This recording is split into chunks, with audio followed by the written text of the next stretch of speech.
Hey guys. Yeah, this guy's already starting to look pretty good.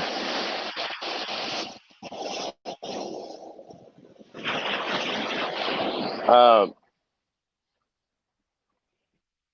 so I don't know how many of you guys follow Tim Ferriss at all. Um, Listening to the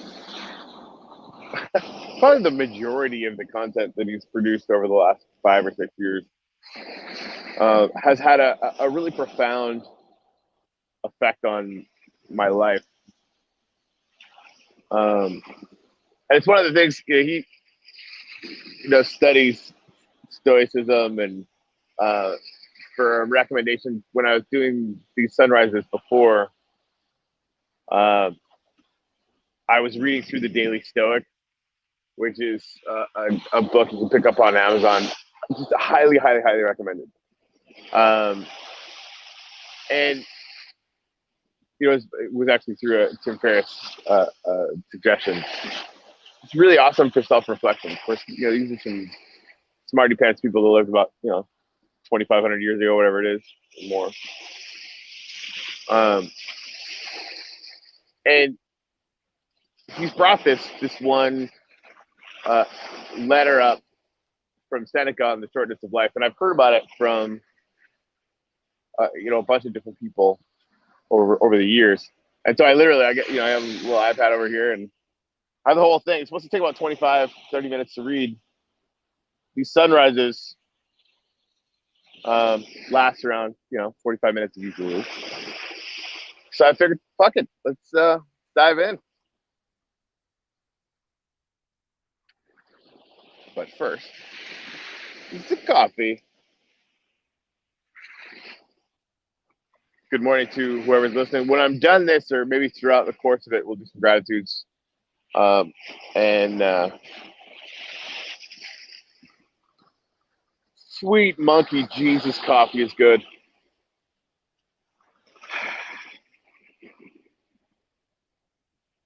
Yep. Kathy Brinkman, good call, showing up on time. I hope. I imagine this thing's probably gonna be pretty good, but who knows? I haven't read it before.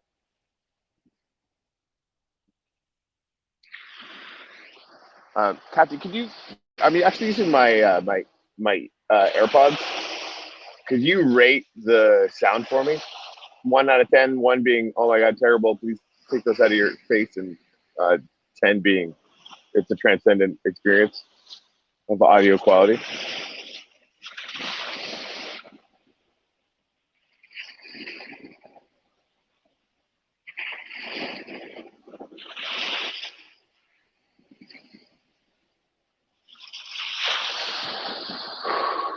Hopefully, you're still here.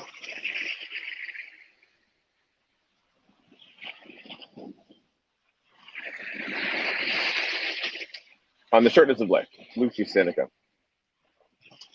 The majority of mortals, Paulinists, complain bitterly of the spitefulness of nature because we are born for a brief span of life. Because even this space that has been granted to us rushes by so speedily and so swiftly that all save a very few find life at an end just when they are getting ready to live. Or is it merely the common herd and the unthinking crowd that bemoan what is, as men deem it, a universal ill? The same feeling is called forth complaint also from men who are famous. It is not that we have a short space of time, but that we waste much of it. Life is long enough, and it has been given in sufficiently generous measure to allow the accomplishment of the very greatest things, if the whole of it is well invested. See, I think I can affect that. I actually set it to be a little bit loud. So I will set it to be a little less loud. Hopefully that helps out. Also, thanks, Captain. But when it is squandered in luxury and carelessness, when it is devoted to no good end, forced last by the ultimate necessity, we perceive that it has passed away before we were aware that it was passing. So it is. The life we receive is not short, but we make it so. Nor do we have any lack of it, but are wasteful of it. Just as great and princely wealth is scattered in a moment when it comes into the hands of a bad owner, while wealth, however limited, if it is entrusted to a good guardian, increases by use. So our life is amply long for him who orders it properly. Why do we complain of nature? She has shown herself kindly. Life, if you know how to use it, is long. But one man is possessed by greed that is insatiable, another by a toilsome devotion to tasks that are useless. One man is besotted with wine, another is paralyzed by sloth. One man is exhausted by an ambition that always hangs upon the decision of others. Another, driven on by the greed of the trader, is led over all lands and all seas by the hope of gain. Some are tormented by a passion for war and are always either bent upon inflicting danger upon others or concerned about their own. Some there are who are worn out by voluntary servitude in a thankless attendance upon the great. Many are kept busy either in the pursuit of other men's fortune or in complaining of their own. Many follow and inconstant and dissatisfied, are plunged by their ficklessness into plans that are ever new. Some have no fixed principle by which to direct their course, but fate takes them unawares while they loll and yawn. So surely does it happen that I cannot doubt the truth of that utterance which the greatest of poets delivered with all the seeming of an oracle. The part of life we really live is small, for all the rest of existence is not life, but merely time.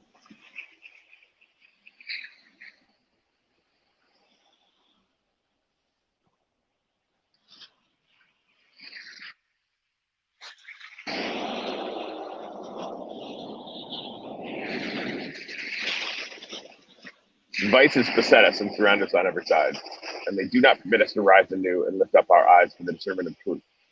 But they keep us down when once they have overwhelmed us and we are chained to lust. Their victims are never allowed to return to their true selves, if ever they chance to. Like the waters of the deep sea, which continue to heave even after the storm has passed, they are tossed about, and no rest from their lusts abides. Think you that I am speaking of the wretches whose evils are admitted? Look at whose prosperity men flock to behold. They are smothered by their blessings. How many are rich as a burden? From how many do eloquence and the daily straining to display their powers draw forth blood? How many are pale from constant pleasures? To how many does the throng of clients that crowd upon them leave no freedom? In short, run through the list of all these men from the lowest to the highest. This man desires an advocate. This one answers the call. That one is in trial. That one defends him. That one gives sentence. No one asserts his claim to himself. Everyone is wasted for the sake of another. Ask about the men whose names are known by heart, and you will see that these are the marks that distinguish them. A cultivates B, and B cultivates C. No one is his own master. And then certain men show the most senseless indignation. They, because they were too busy to see them when they wished an audience. But can anyone have the hardihood to complain of the pride of another when he himself has no time to attend to himself? After all, no matter who you are, a great man does sometimes look towards you, even if his face is insolent. He does sometimes condescend to listen to your words. He permits you to appear at his side, but you never deign to look upon yourself, to give ears to yourself. There is no reason, therefore, to count anyone in debt for such services, seeing that when you performed them, you had no wish for another's company, but could not endure your own. Through all the brilliant intellects of the ages were to concentrate, though all the brilliant intellects of the ages were to concentrate upon this one theme, never could they adequately express their wonder at this dense darkness of the human mind. Men do not suffer anyone to seize their estates, and they rush to stones and arms if there is even the slightest dispute between the limit of their lands. Yet they allow others to trespass upon their life. They themselves even lead in those who will eventually possess it. No one is to be found who is willing to distribute his money, yet among how many does each one of us distribute his life? In guarding their fortune, men are often close-fisted. Yet, when it comes to the matter of wasting time, in the case of the one thing in which it is right to be miserly, they show themselves most prodigal. And so I should like to lay hold upon someone from the company of older men and say, I see that you have reached the farthest limit of human life. You are pressing hard upon your 100th year or even beyond it. Come now, recall your life and make a reckoning. Consider how much of your time was taken up with a moneylender, how much with a mistress, how much with a patron, how much with a client, how much in wrangling with your wife, how much in punishing your slaves, Seneca, how much in rushing about the city on social duties. Add the diseases which we have caused by our own acts. Add to the time that was laid idle and unused. You will see that you have fewer years to credit than you count. Look back in memory and consider when you have ever had a fixed plan. How few days have passed as you had intended, when you were ever at your own disposal, when your face ever wore its natural expression, when your mind was ever unperturbed. What work you have achieved in so long a life. How many have robbed you of life when you were not aware of what you were losing? How much was taken up in useless sorrow, in foolish joy, in greedy desire, in the allurements of society? How little of yourself was left to you? You will perceive that you are dying before your season. What then is the reason for this? You live as if you were destined to live forever. No thought of your frailty ever enters your head. Of how much time has already gone by, you take no heed. You squander time as if you drew from a full and abundant supply, though all the while that day which you bestow upon some person or thing is perhaps your last. You have all the fears of mortals and all the desires of immortals. You will hear many men saying, after my 50th year, I shall retire into leisure. My 60th year shall release me from public duties. And what guarantee, pray, have you that your life will last longer? Who will suffer your course just to be as you plan it? Are you not ashamed to reserve for yourself only the remnant of life, and to set apart for wisdom only that time which cannot be devoted to any business? How late it is to begin to live just when we must cease to live. What foolish forgetfulness of mortality to postpone wholesome plans to the 50th and 60th year, and to intend to begin life at a point to which few have attained.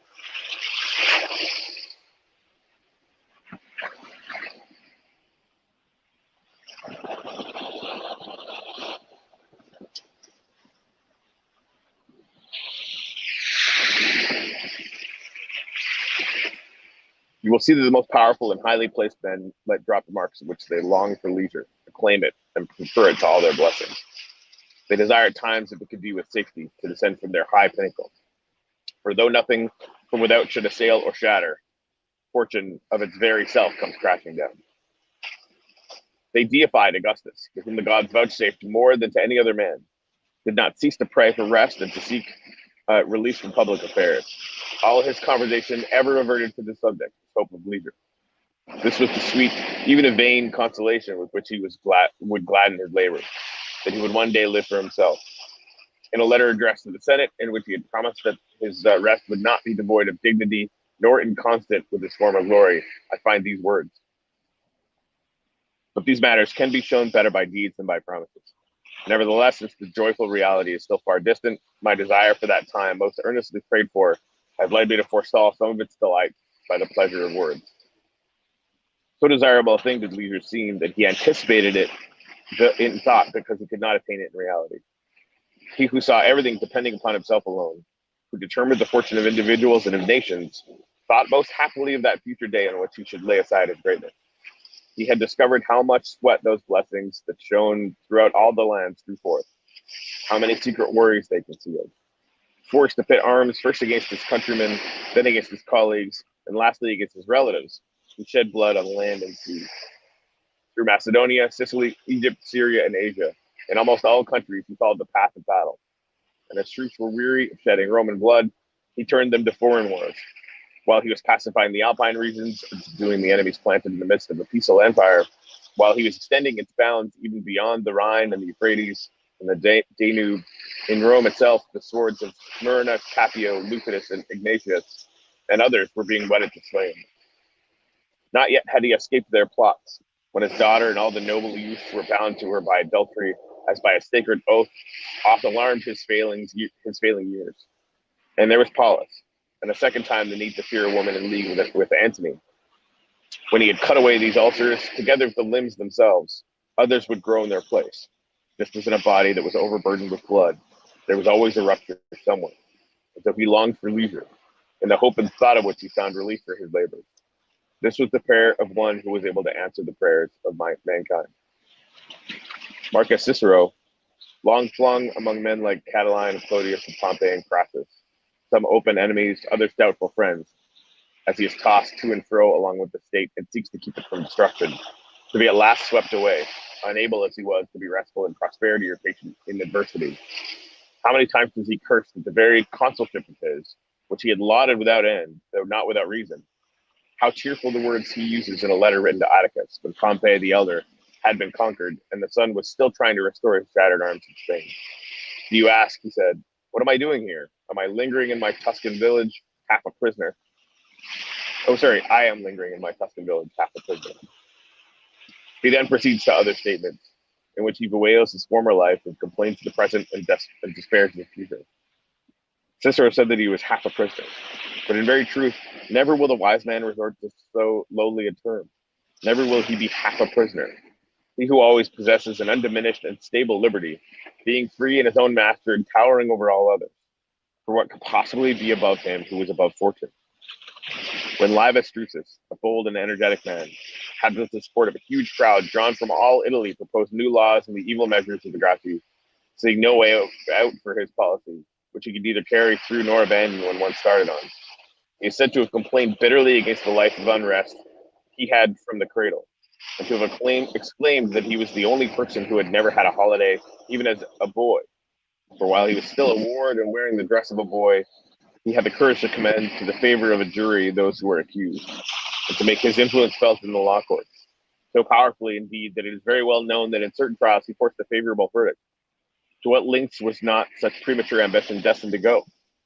One might have known that such precocious hardihood would result in a great personal and public misfortune. And so it was too late for him to complain that he had never had a holiday, when from boyhood he had been a troublemaker and a nuisance to the forum.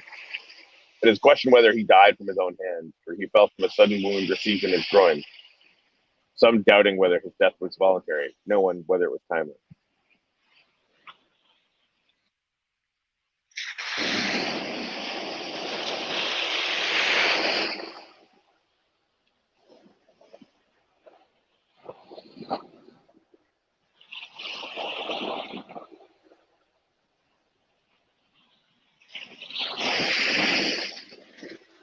It would be superfluous to mention more who, though others deemed them the happiest of men, have expressed their loathing of every act of their years, and with their own lips have given true testimony against themselves. But by these complaints they change neither themselves nor others. For when they have vented their feelings in words, they fall back into their usual round. Heaven knows, such lives as yours, though they should pass the limit of 1,000 years, will shrink into the merest span. Your vices will swallow up any amount of time, the space you have which reason can prolong, although it naturally hurries away. Of necessity escapes from you quickly, for you do not seize it. You neither hold it back nor impose delay upon the swiftest thing in the world, but you allow it to slip away as if it was something superfluous that could be replaced. But among the worst I count also those who have time for nothing but wine and lust, for none have more shameful engrossments. The others, even if they are possessed by the empty dream of glory, nevertheless go astray in a seemly manner. Though you should cite to me the men who are avaricious, the men who are wrathful, whether busied with unjust hatreds or with unjust wars, these all sin in more manly fashion. But those who are plunged into the pleasures of the belly and into the lust bear a stain that is dishonorable. Search the hours of all these people and see how much time they give to accounts, how much to laying snares, how much to fearing them, how much to paying court, how much to being courted, how much is taken up in giving receiving bail, how much by banquets. For even these have now become a matter of business. And you will see how their interests, whether you call them evil or good, do not allow them time to breathe. Finally, everybody agrees that no one pursuit can be successfully followed by a man who is preoccupied with many things.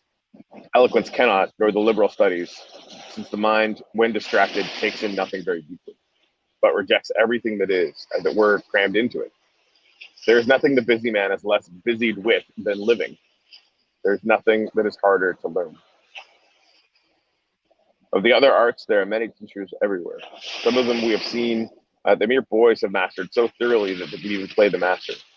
It takes the whole of life to learn how to live. And what will perhaps make you wonder more, it takes the whole of life to learn how to die. Many very great men, having laid aside all their encumbrances, having renounced riches, business, and pleasures, have made it their one aim up to the very end of life to know how to live. Yet the greater number of them have departed from life confessing that they did not yet know, still less do those others know. Believe me, it takes a great man and one who has risen far from human weaknesses not to allow any of this time to be filched with him. And it follows that the life of such a man is very long because he is devoted wholly to himself, whatever time he has had. None of it lay neglected and idle. None of it was under the control of another. Regarding it most grudgingly, he found nothing that was worthy to be taken in exchange for his time. And so that man had time enough, but those who have been robbed of much of their life by the public have necessarily had little of it. And there's no reason for you to suppose that these people are not sometimes aware of their loss. Indeed, you will hear many of those who are burdened by great prosperity cry out at times in the midst of their throngs of clients and their pleadings in court or their other glorious miseries. I have no chance to live. Of course you have no chance. Those who summon you to themselves turn you away from your own self. Of how many days has that defendant robbed you? Of how many that candidate? Of how many that old woman wearied with burying her heirs? Of how many that man who was shamming sickness for the purpose of exciting the greed of the legacy hunter? Of how many that very powerful friend who has you and your like on the list, not of his friends, but of his retinue? Check off, I say. Review the days of your life. You will see that very few, and those that refuse, have been left for you. That man who had prayed for the fasties when he attains them desires to lay aside and says over and over, "When will this year be over?"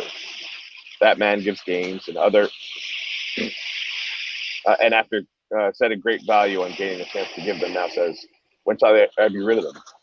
That advocate is lying throughout the whole forum and fills all the place with a great crowd that stretches farther than he can be heard, and yet he says, "When will vacation time come?" Everyone hurries his life on and suffers a yearning for the future and a weariness of the present. But he who bestows all of his time on his own needs, who plans out every day as if it were his last, neither longs for nor fears the morrow. For what new pleasure is there that any hour can now bring? They are all known. All have been enjoyed to the full. Mistress Fortune may deal out the rest as she likes. His life has already found safety. Something may be added to it, but nothing taken from it. And he will take any addition as the man who is satisfied and filled takes the food which he does not desire and yet can hold. And so there is no reason for you to think that any man has lived long because he has gray hairs or wrinkles. He has not lived long. He has existed long. For what if you should think that that man had had a long voyage, who had been caught by a fierce storm as soon as he left harbor, and swept hither and thither by a succession of winds that raged from different quarters, had been driven in a circle around the same course? How much voyaging did he have, but much tossing about? I am often filled with wonder when I see some men demanding the time of others, and those from whom they ask it most indulgent. Both of them fix their eyes on the object of the request for time, neither of them on the time itself, just as if what is asked were nothing, what is given nothing. Men trifle with the most precious thing in the world, but they are blind to it because it is an incorporeal being, because it does not come beneath the sight of the eyes, and for this reason it is counted a very cheap thing. They have almost no value at all. Men set very great store by pensions and doles, and to these they hire out their labor or service or effort, but no one sets value on time. All use it lavishingly as if it costs nothing. Let's see how these same people clasp beneath the physicians if they fall ill and the danger of death draws near. See how ready they are, if threatened with capital punishment, to spend all their possessions in order to live. So great is the inconstancy of their feelings. But if each one could have the number of his future years set before him, as is possible in the case of the years that have passed, how alarmed those would be who saw only a few remaining. How sparing of them would they be? And yet it is easy to spend an amount that is assured, no matter how small it may be, but that must be guarded more carefully, which will fail you now, not when. Oh, so which will fail you, no, not when. Sorry, need more coffee.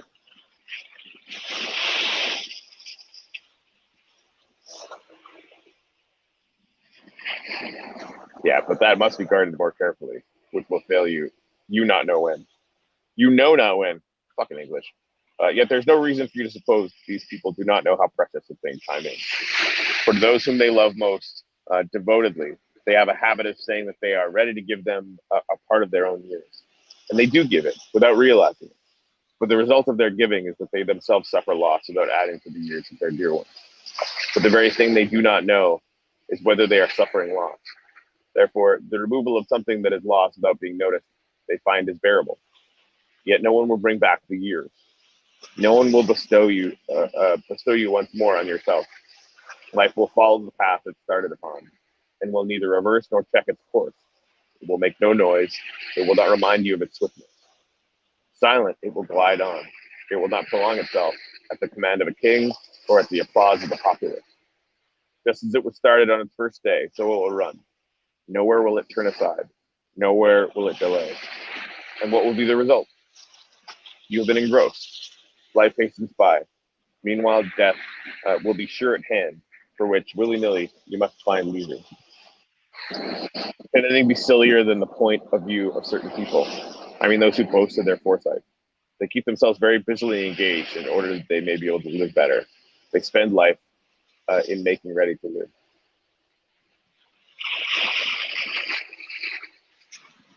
Why do you delay, he says. Why are you idle? Unless you seize the day, it flees. Even though you seize it, it still will flee.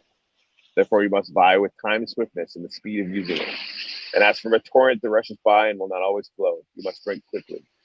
And two, the utterance of the bard is most admirably worded to cast censure upon infinite delay. In what he says, not the fairest age, but the fairest day.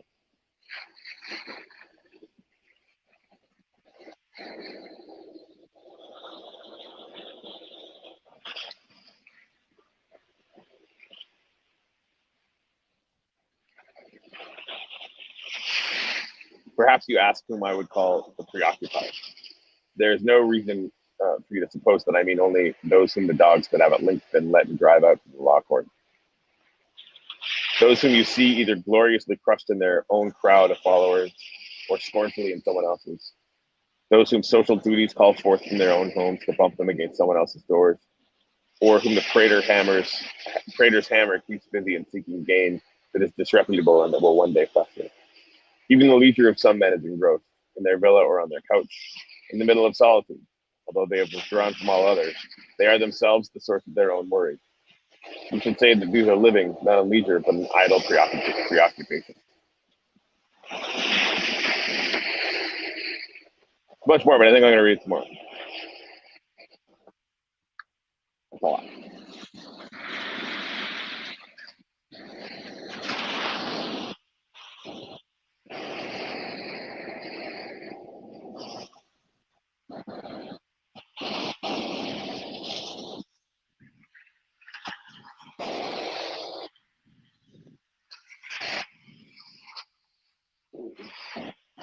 That happy hour.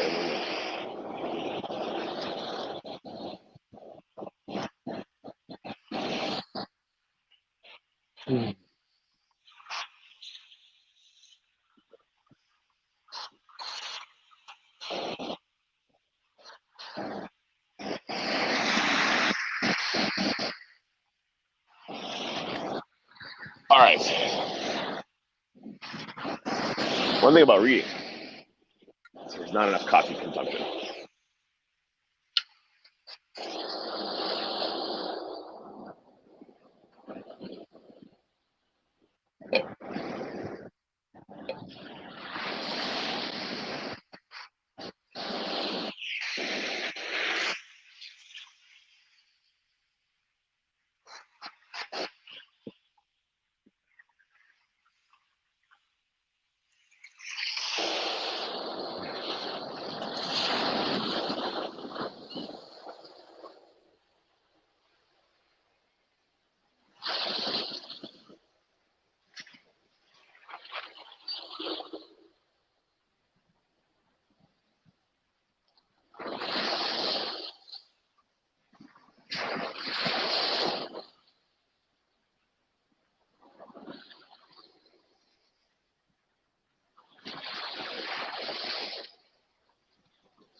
I'm grateful that we figured out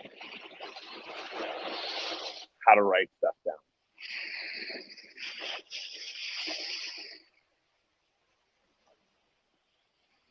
For a couple 100,000 years, we had effectively an oral history.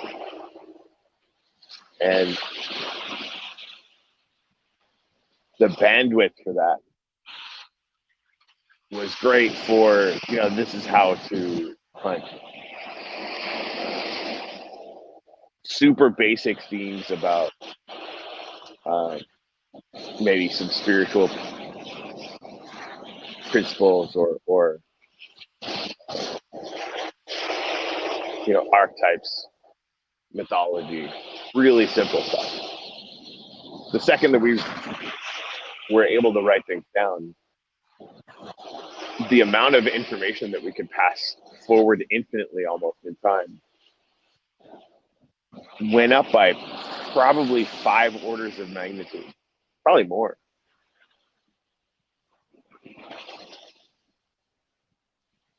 It was as much of a phase change as the age we find ourselves transitioning into right now. From not being able to write things down to being able to write things down, and again, like timesing by 100,000 or 1 million the amount of, probably 1 million, the amount of information you can pass forward accurately. In the last 20 years, we've just done that again. Only it's probably closer to 1 billion.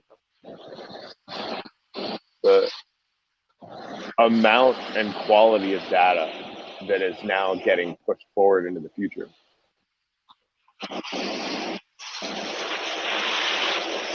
It's almost unthinkable in scope.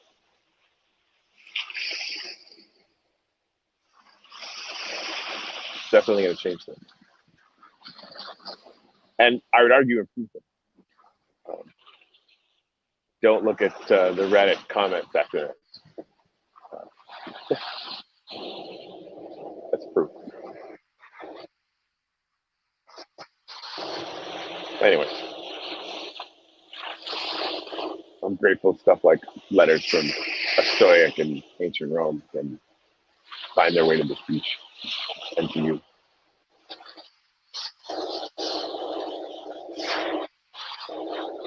Super grateful for coffee. Definitely throwing that one in here this morning.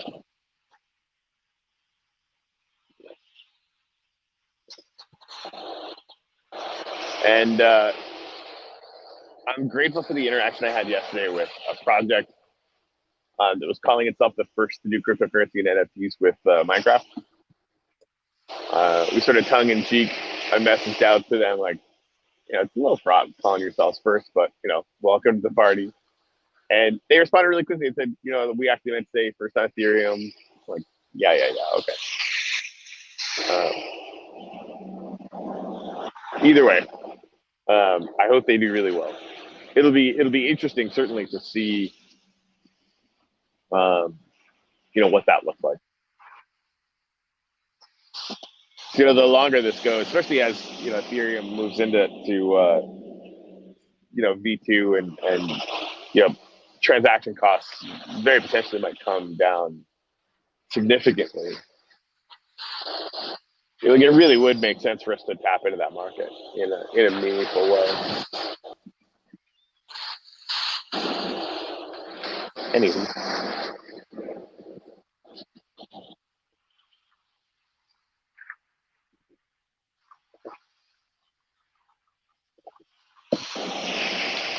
As far as the 3 things,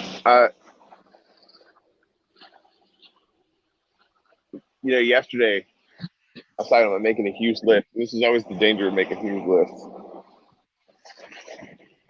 I don't think I got a single thing done off that list yesterday. Michelle ended up coming home from the doctor and no. Yeah.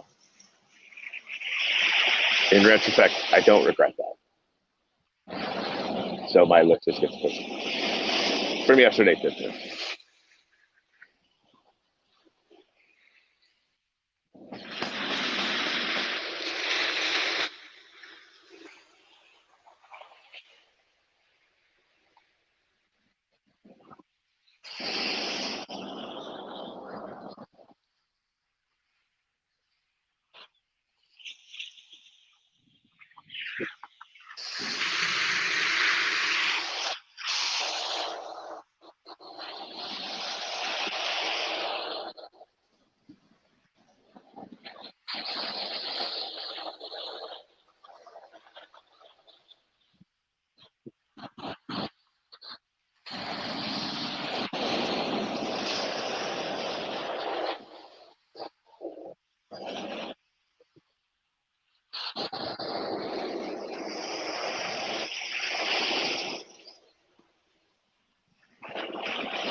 There it is.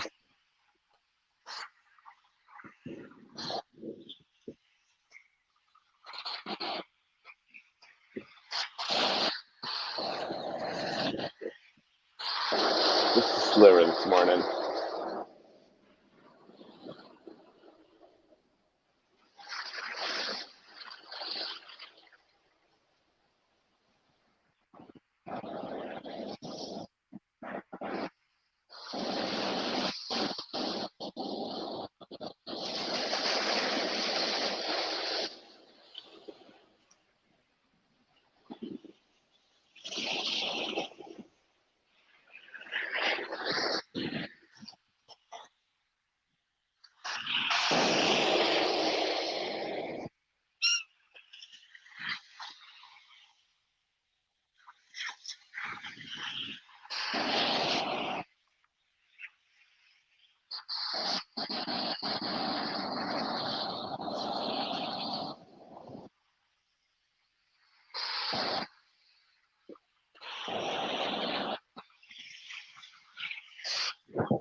All right, guys, it's going to take a while.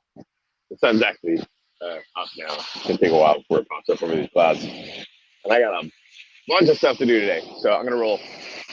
Thank you very much for joining me for this. I think I'm actually going to grab the Daily Stoic book because they've got better kind of bite-sized pieces. I remember that being really powerful. Some of them were a little kind of some of them aged better than others. Let's put it that way.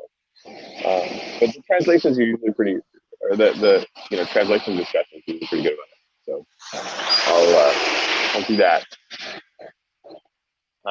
It's funny, I've got 9 days left. It's day 21, and it's not whether I continue doing it. It's I think I want to embed like a health focus into the 3 things for month 2 and set like a health goal. So that's one thing that this last year and a half, being so focused on, business and, quote unquote innovation. I shouldn't say that, but, inventing stuff. We've been doing at scale for, a year and a half. I just have been eating shit and, barely working out. I started doing that now, but that part of the equation has suffered the most. So, anyways, just having like a month goal where it's like just getting back into the habit of being aware of that and setting attainable, medium term, month long goals that I know I'm gonna be able to hit, just to kind of get back into the groove of applying consistent effort there. Anyway, there you go. Anyway, I'll see you guys in the morning. Holy shiza. My goal for 2022 is to walk 2,022 miles, roughly 7 miles a day. Holy sheep shorts, lady. Do it. That's amazing. Maybe start baking in. Maybe start baking in extra miles daily for that like inevitable time where you're gonna miss. It's 7 miles a day. It's so aggressive. I love it. It's brilliant. Do it. Awesome. You lunatic. I'm a huge fan. All right, guys, I gotta roll. Um, Seriously, thank you for hanging out with me, Kathy. It's awesome to spend this time with you again.